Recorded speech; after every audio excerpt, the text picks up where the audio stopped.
This is the story of Nancy Jo Henstock, an American girl.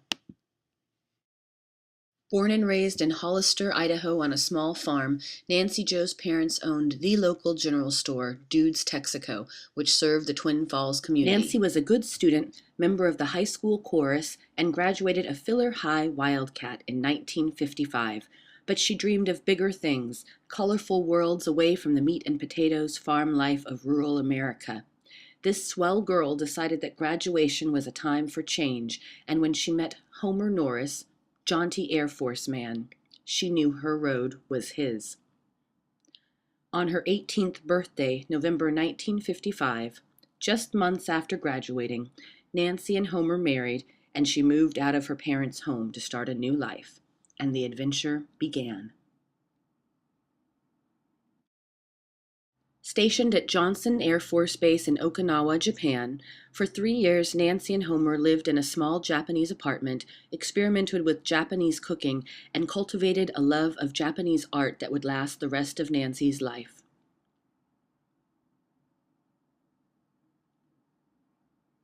But she and Homer were unable to conceive, and Nancy wanted a family. Eventually, the young couple was temporarily stationed in Glasgow, Montana in 1960. Homer returned to Japan and Nancy stayed behind to pack up. But before she left to join her husband, she met Terrence Nibbs, a black serviceman from the island of St. Thomas. Nancy was instantly smitten and, still believing she was unable to conceive, carried on an affair with Terrence and then began the long journey back to Japan alone, or so she thought. Together again in Japan, the adoption was formalized and Homer and Nancy brought home Gordon, a Japanese-Mexican-American baby from a local orphanage.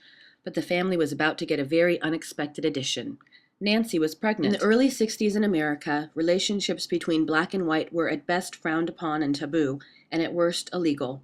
Although Idaho had officially repealed their miscegenation statute in 1959, the country was yet to go through Loving versus Virginia, the 1967 case that would force the Supreme Court to declare miscegenation unconstitutional. Even early on in her pregnancy, Nancy realized that the baby she was carrying was most likely not her husband's. She had a difficult decision to make. Nancy decided she could not force this rainbow family on Homer, even though he wanted to stay married. They divorced, each taking one child.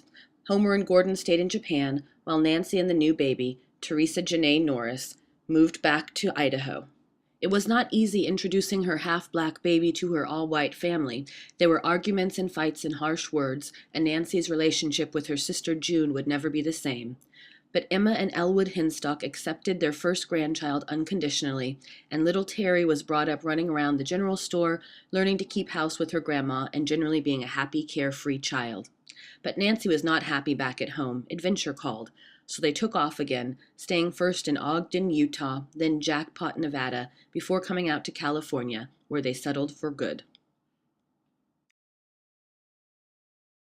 Now 73, Nancy is in good contact with her son Gordon and lives in the home owned by her daughter Terry, whose life mirrored aspects of her mom's. Terry, a lesbian, is unable to marry the partner of her choice in her home state of California, where same-sex marriage is being hotly contested and is currently not legal. Terry never knew her namesake father, Homer, and has a tentative relationship with biological father, Terrence. But she and Nancy are finally together and settled, and so the adventure ends, for now.